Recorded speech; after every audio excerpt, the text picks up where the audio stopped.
YouTube. I'm here to do my prediction video for UFC The Ultimate Fighter Finale Latin America 3. Let's start at the bottom. The first fight is Ekrem Barzola versus Chris Avila. And Barzola's really good. He won the last Ultimate Fighter Latin America 2, I think, and his last fight was a load of shit. I mean, he pretty clearly won, in my opinion. I think he was outlining the guy 2-1, and he landed like at least 1 or 2 takedowns around. The guy got up really quick, but he was still landing takedowns, you know what I mean, to get the points. And he just got screwed because he fought that other guy's hometown. That was one of the worst decisions I've seen this whole year, like top 5 easy. Chris Avila is not very good. He's this guy that they got to fight Artem because Artem's Connor's friend, and they want to give Artem a win. It's clearly a guy who should be 2-0 in the UFC right now versus a guy who shouldn't even be in the UFC. So I think Barzola is going to win by either finish somehow whenever he wants. He's just a couple levels higher than Avila. Next is Marco Polo versus Jason Novell.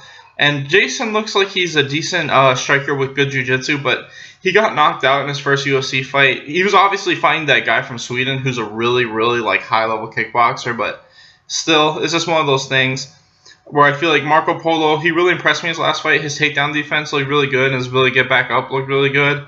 And I think his striking is better than Jason's.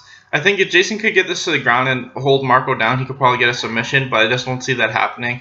I think this is going to be a striking fight where they're both winging shots at each other, and I think sooner or later Marco Polo is going to eventually clip Jason and win by knockout.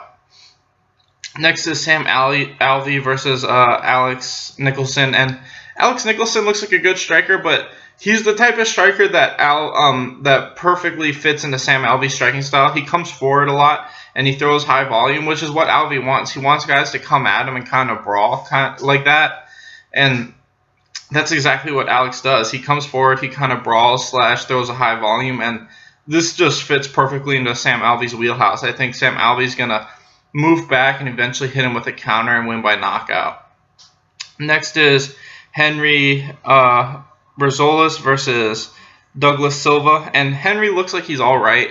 He just doesn't impress me that much. I think he's got decent skills everywhere, but he's just not amazing anywhere. As where Douglas Silva's got good striking and good takedown defense, and he's really good at getting back up. I just don't think that Henry's got the type of wrestling and jiu-jitsu to take him down or control him, and his striking is nowhere near Douglas's level, so I think Douglas is going to win by knockout sooner or later.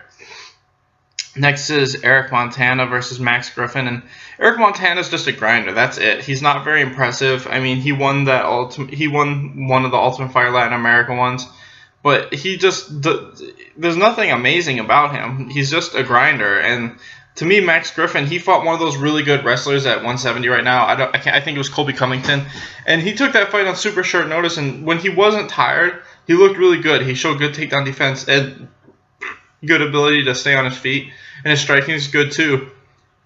I think if he hadn't taken that fight on short notice, he probably could have made it to the decision, but he started getting tired and got finished. I don't think Montana has the wrestling to keep up with Max, and I think Max's striking is just way better. I think Max is going to win by finish or decision at least. Next is Marco Beltran versus Joe Soto. The one and only thing with this fight is Joe Soto's taking this fight on like 3 days notice or something like that, or like a week. And I think that these two guys have very similar styles. I just think Joe Soto's way better everywhere. The only other thing is that Joe Soto's biggest weakness has always been that he's never had a great chin. And he's lost to guys before that I don't think he should have lost to just because his chin isn't very good. But we've seen when he fights at 100%, his skill level is like here. It's just his chin level makes it so much. It's just unfortunate that he's so good, but his chin just is not very durable. But I don't think Marco Beltran's a great striker. He's basically, like I said, he's like a wrestler jiu-jitsu guy, and that is crazy shit. You're not going to out-wrestle jiu-jitsu like Joe Soto. Like, not very many people this weight class can, in my honest opinion. I think Joe Soto's a very high-level black belt and a very good wrestler, too. So I think Beltran's biggest strength has always been his ability to grind out guys, and he's not going to want to take this fight to the ground. But I think sooner or later this fight will hit the ground, and when it does, Joe Soto's going to win by submission. Next is Eric Perez versus Felipe Arantes, and these two guys are basically very similar, I think, down to every aspect of the way they fight. I just think it's conditioning that's going to be the biggest factor, and I think Felipe's got the better conditioning. They've both looked good in their last couple of fights, but To me, Eric Perez, in his last couple fights, he's been fighting at his pace, which is why I think he's been able to keep his pace. The guys haven't really pushed him, as where I think Felipe is going to be able to really push the pace and make this a very tiring fight, and I think his conditioning is way better than Perez's. This is probably going to be the fight of the night, in my opinion, and I think that, or up there, you know, like top 3. I just think Felipe is probably going to win by a split decision, kind of like how Mizugaki did when they fought. I think it's going to be a very similar fight to that, where he just kind of edges it towards the end because of his better conditioning. Next is Alex Grasso versus Heather Jo Clark, and they're just feeding Alex a fight. She's way better. She's a really good striker. She's undefeated. She's 8-0. Heather Jo Clark's like 7-5 or 7-6. This is not even worth talking about. It's so clear who's going to win. Alex Grasso is going to win by TKO or decision. She's just levels above Heather Jo Clark. Next is Beneil Dariush versus Rashid Makhmudov, and Rashid's been looking really good, but my biggest problem with him is he just doesn't have a lot of knockout power, and he's primarily a striker. He doesn't have much skills anywhere else. He's not a good wrestler. He's not a good jiu-jitsu guy. He's got some decent takedown defense, but he's just not amazing. I feel like he's on a good win streak right now, but he hasn't really beaten anybody that's super noteworthy. And I feel like Beneil Dariush is probably maybe not as good of a striker as him, but his just overall game is way better. And I think if he can get this fight in the clinch or in the ground, I think he'll win by submission sooner or later. So that's what I've got. I've got Beneil Dariush winning by submission. Next is Ricardo Lamas versus Charles Oliveira. And to me, Charles Oliveira doesn't have a lot to offer Ricardo Lamas. I feel like Ricardo Lamas' submission defense is probably one of the best in this division. He's never been submitted, and I don't even think he's ever been close to being submitted. I think striking-wise, they're probably about even, but Lamas has got more power, and I think Lamas has got the clear advantage wrestling-wise. And not only that, but Charles Oliveira likes to pull guard a lot, and I think Ricardo Lamas' biggest, strongest position is when he's on top throwing ground and pound. That's where he's gotten all of his TKO wins.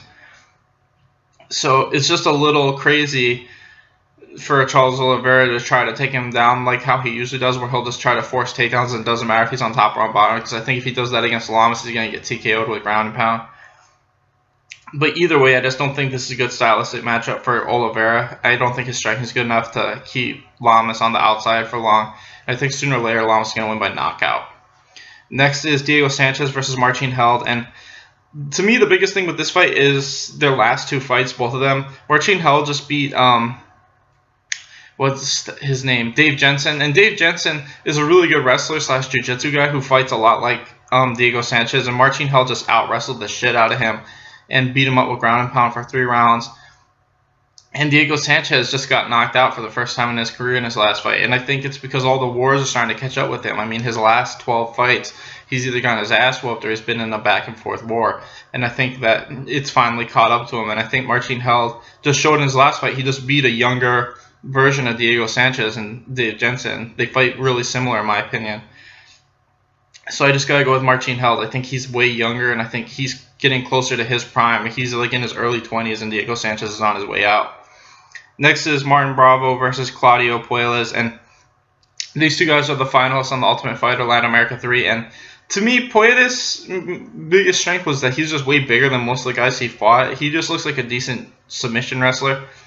Aside from that, he wasn't super impressive. His striking wasn't that great. I think Martin Bravo fought the better people, in my honest opinion. I think that his striking looked pretty good. He looked like a young Diego Sanchez, like Diego in his prime, Martin Bravo. And I think that his striking and his wrestling is better.